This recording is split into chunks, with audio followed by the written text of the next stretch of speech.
Buenas tardes. Muchas gracias. Hoy estoy acá para decirles que Occidente está en peligro. Está en peligro porque aquellos que supuestamente deben defender los valores de Occidente se encuentran cooptados por una visión del mundo que inexorablemente conduce al socialismo y, en consecuencia, a la pobreza. Lamentablemente, en las últimas décadas, motivados por algunos deseos bien pensantes de querer ayudar al prójimo y otros por el deseo de pertenecer a una casta privilegiada, los principales líderes del mundo occidental han abandonado el modelo de la libertad por distintas versiones de lo que llamamos colectivismo. Nosotros estamos acá para decirles que los experimentos colectivistas nunca son la solución a los problemas que aquejan a los ciudadanos del mundo, sino que, por el contrario, son su causa. Créanme, nadie mejor que nosotros los argentinos para dar testimonios de estas dos cuestiones.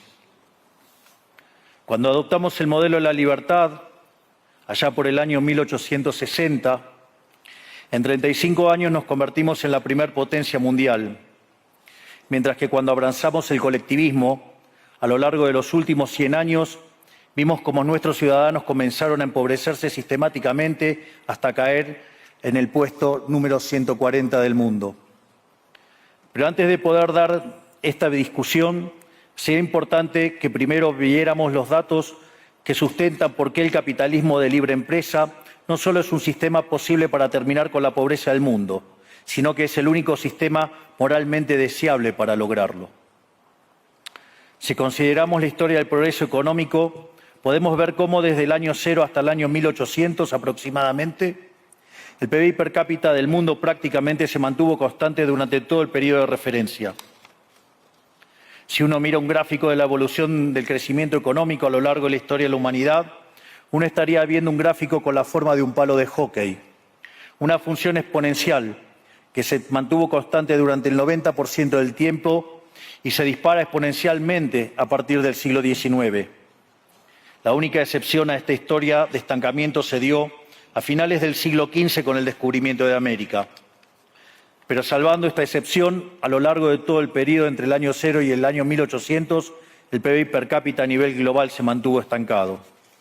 Ahora bien, no solo que el capitalismo generó una explosión de riqueza desde el momento que se adoptó como sistema económico, sino que, si uno analiza los datos, lo que se observa es que el crecimiento se viene acelerando a lo largo de todo el periodo.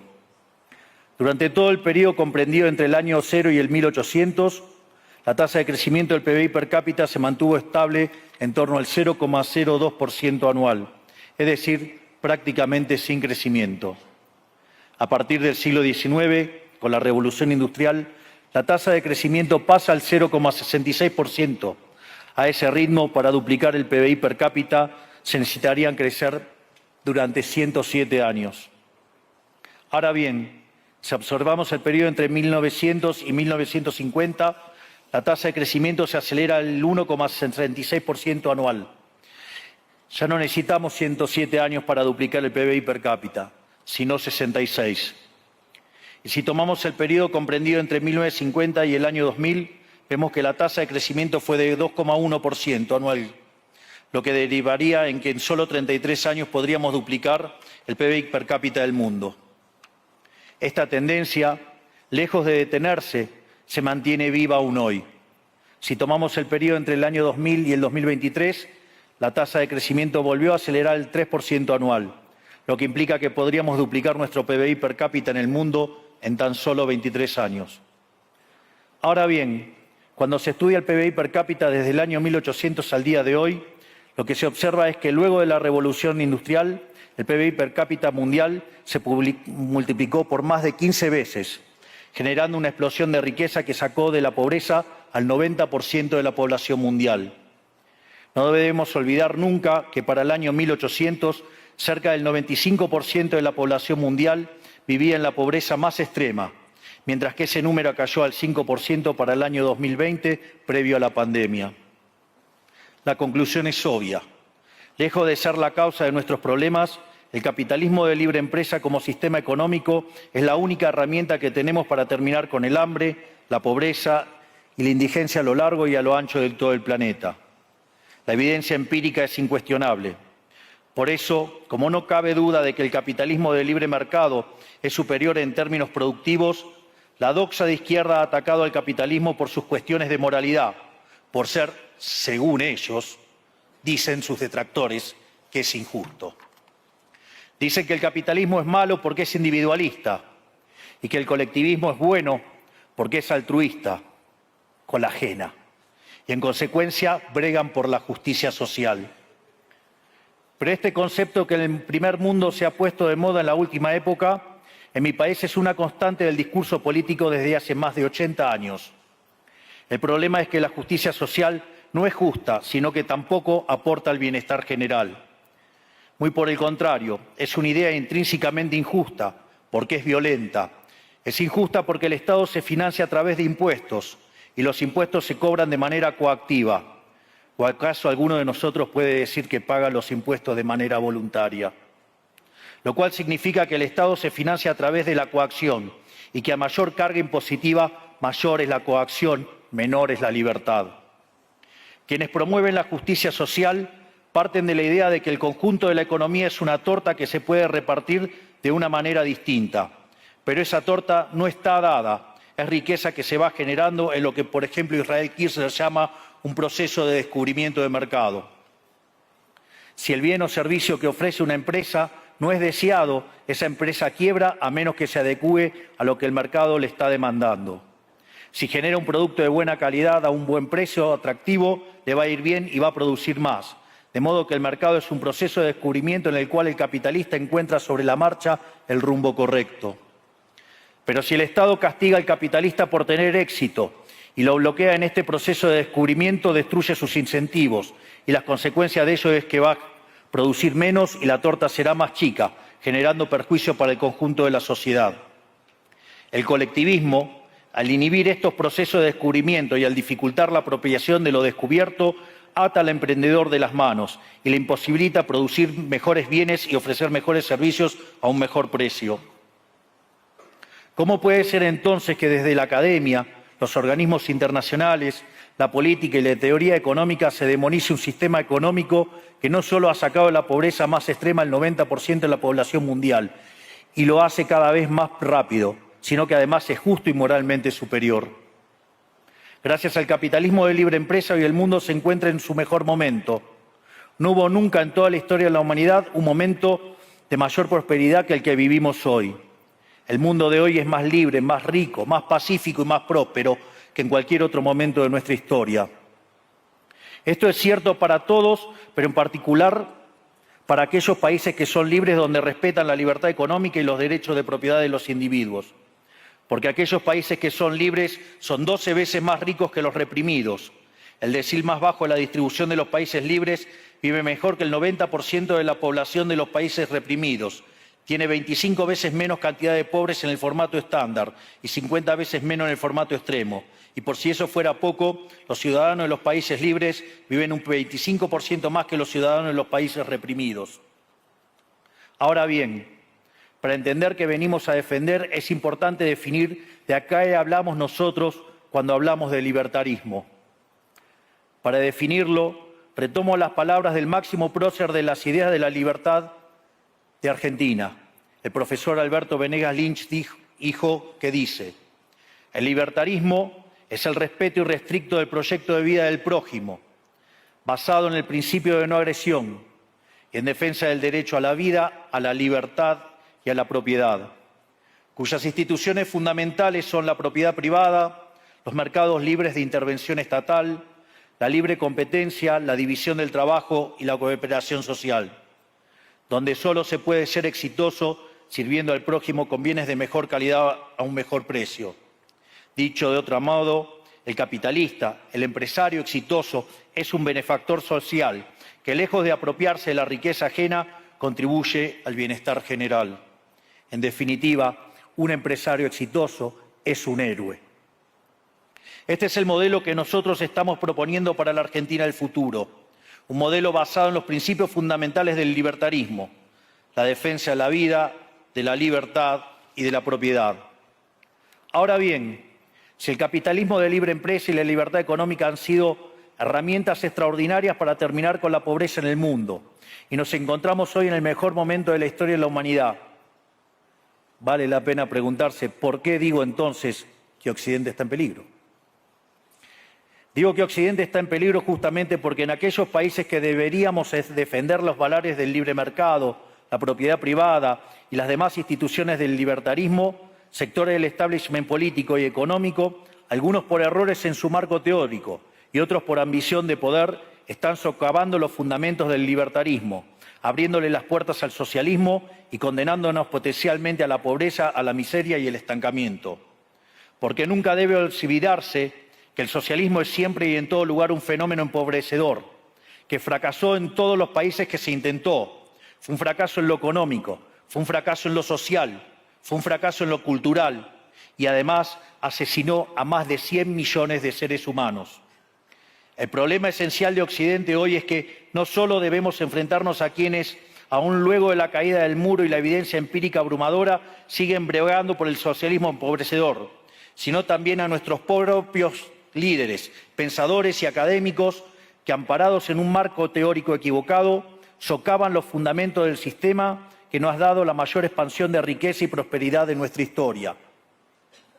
El marco teórico al que me refiero es el de la teoría económica neoclásica, que diseña un instrumental que, sin quererlo, termina haciendo funcional la intromisión del Estado, el socialismo y la degradación de la sociedad.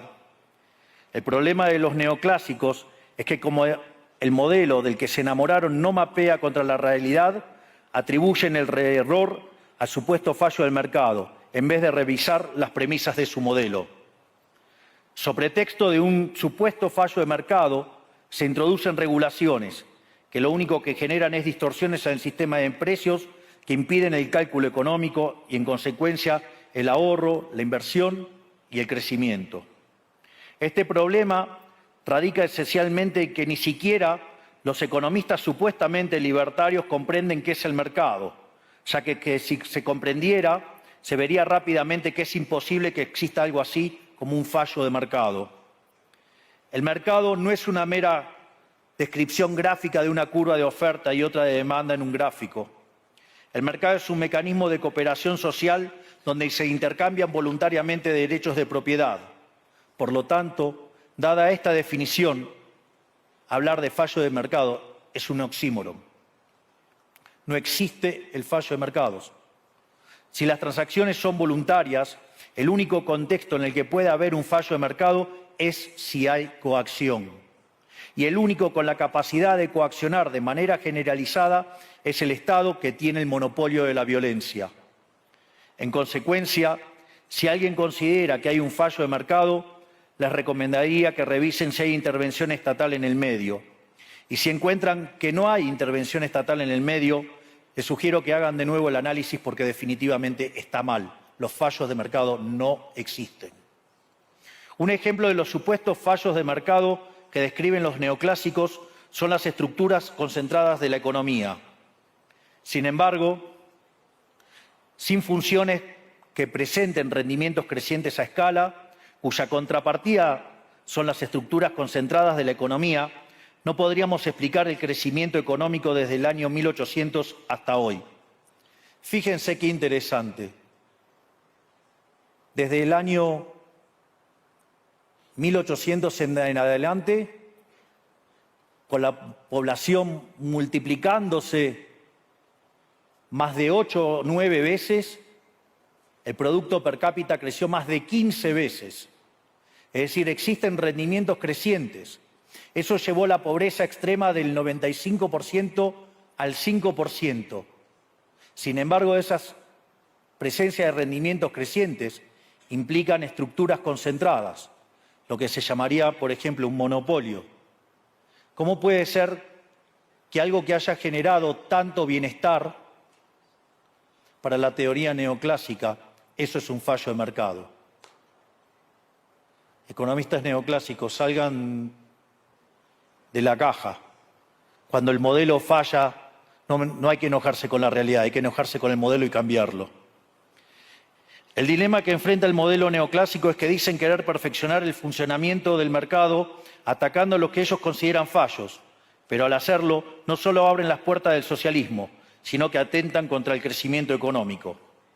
Ejemplo, regular monopolios, destruirle las ganancias y destrozar los rendimientos crecientes, automáticamente destruiría el crecimiento económico. Dicho de otro modo, cada vez que ustedes quieran hacer una corrección de un supuesto fallo de mercado, inexorablemente, por desconocer lo que es el mercado o por haberse enamorado de un modelo fallido, están abriendo las puertas al socialismo y están condenando a la gente a la pobreza.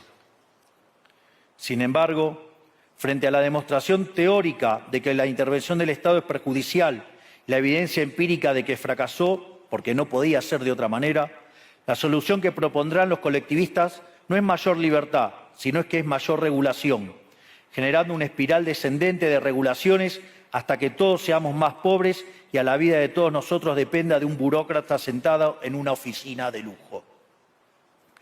Dado el estrepitoso fracaso de los modelos colectivistas y los innegables avances del mundo libre, los socialistas se vieron forzados a cambiar su agenda. Dejaron atrás la lucha de clases basada en el sistema económico para reemplazarla por otros supuestos conflictos sociales igual de nocivos para la vida en comunidad y para el crecimiento económico. La primera de estas nuevas batallas fue la pelea ridícula y antinatural entre el hombre y la mujer. El libertarismo ya establece la igualdad entre los sexos. La piedra fundacional de nuestro credo dice que todos los hombres somos creados iguales, que todos tenemos los mismos derechos inalienables otorgados por el Creador, entre los que se encuentran la vida, la libertad y la propiedad. En lo único que devino esta agenda del feminismo radical es en mayor intervención del Estado para entorpecer el proceso económico, darle trabajo a burócratas que no le aportaron nada a la sociedad, sea en formato de ministerios de la mujer o organismos internacionales dedicados a promover esta agenda. Otro de los conflictos que los socialistas plantean es del hombre contra la naturaleza. Sostienen que los seres humanos dañamos el planeta y que debe ser protegido a toda costa, incluso llegando a abogar por mecanismos de control poblacional o en la agenda sangrienta del aborto. Lamentablemente, estas ideas nocivas han pregnado fuertemente en nuestra sociedad. Los neomarxistas han sabido cooptar el sentido común de Occidente. Lograron esto gracias a la apropiación de los medios de comunicación, de la cultura, de las universidades y sí, también de los organismos internacionales. Este último caso es el más grave, tal vez, porque se trata de instituciones que tienen enorme influencia en las decisiones políticas y económicas de los países que integran esos organismos multilaterales. Por suerte, somos cada vez más los que nos atrevemos a levantar la voz, porque vemos que si no combatimos frontalmente estas ideas, el único destino posible es que cada vez vamos a tener más Estado, más regulación, más socialismo, más pobreza, menos libertad y, en consecuencia, peor nivel de vida. Occidente, lamentablemente, ya comenzó a transitar este camino. Sé que a muchos les puede sonar ridículo plantear que Occidente se ha volcado al socialismo, pero solo es ridículo en la medida que uno se restringe a la definición económica tradicional del socialismo, que establece que es un sistema económico donde el Estado es el dueño de los medios de producción. Esta definición debería ser, desde mi punto de vista, actualizada a las circunstancias presentes. Hoy los Estados no necesitan controlar directamente los medios de producción para controlar cada aspecto de la vida de los individuos.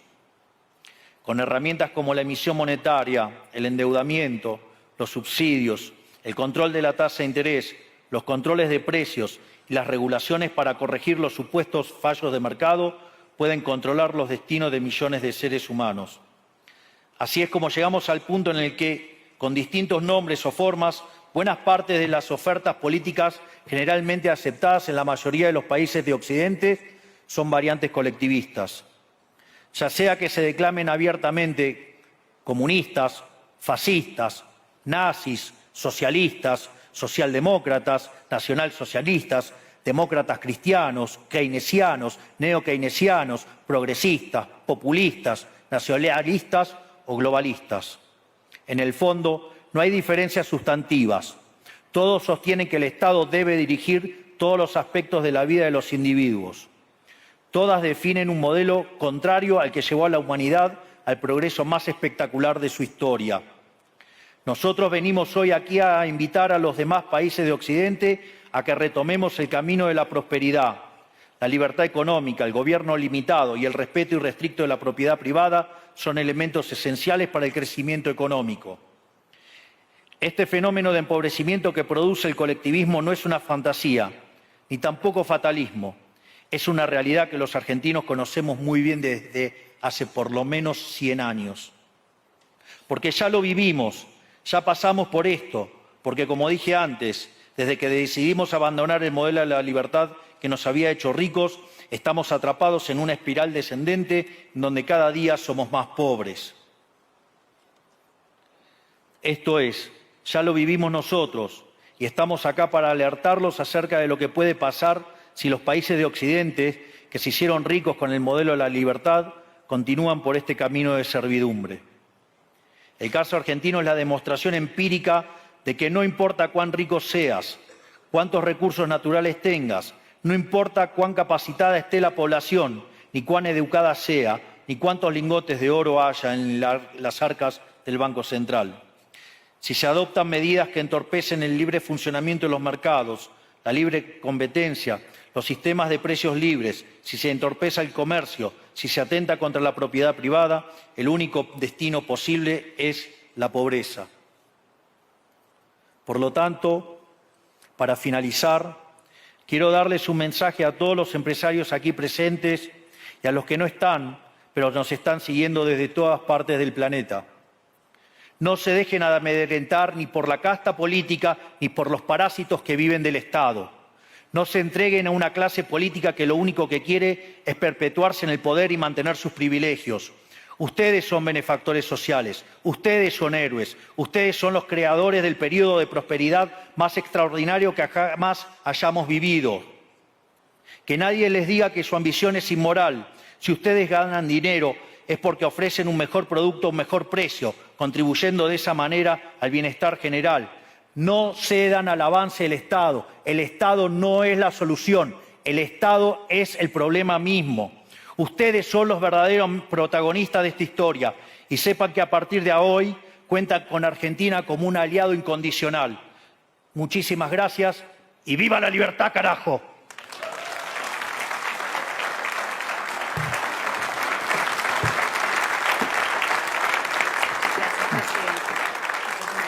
Gracias. Vamos a ir por la derecha también. Vamos a pasar. Fantástico. Gracias.